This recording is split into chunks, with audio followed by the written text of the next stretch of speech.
Décrétée urgence sanitaire mondiale par l'OMS suite au premier cas détecté il y a quelques jours dans la ville de Goma. Le virus Ebola menace aujourd'hui de se propager au-delà des frontières de la RDC, située à proximité du Rwanda et de l'Ouganda. La ville de Goma dispose d'un aéroport international et tous les moyens sont donc déployés pour éviter le pire, la prolifération de la maladie. Chaque personne est contrôlée.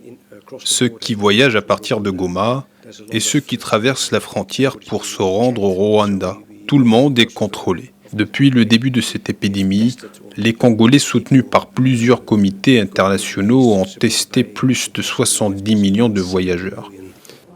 Pour faire face à l'épidémie, l'OMS recommande l'introduction d'un deuxième vaccin, une décision que soutient l'organisation Médecins sans frontières. Ce vaccin fait toutefois polémique pour l'ancien ministre congolais de la Santé qui a démissionné lundi. Il ne s'agit de rien de plus qu'une expérimentation. Le nouveau coordinateur de la lutte contre Ebola en RDC, lui, reste ouvert à une éventuelle utilisation de ce second vaccin.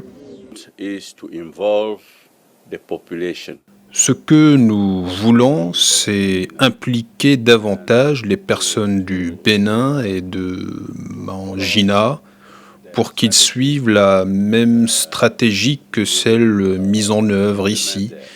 La première des choses, c'est d'entraîner les jeunes décisionnaires pour qu'ils soient en charge de la vaccination et de la surveillance.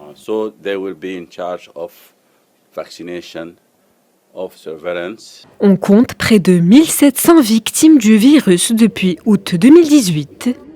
Avec ce second vaccin, l'OMS et MSF espèrent pouvoir contenir la propagation du virus et réduire le nombre de morts. Seul bémol, ce vaccin requiert l'administration de 2 doses à 56 jours d'intervalle, contrairement au premier vaccin qui, lui, ne nécessite qu'une seule dose.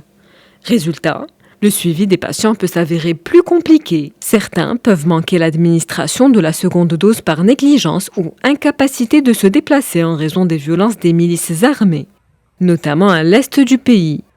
Le dernier mot sur le recours ou non à ce second vaccin reviendra au final au gouvernement congolais.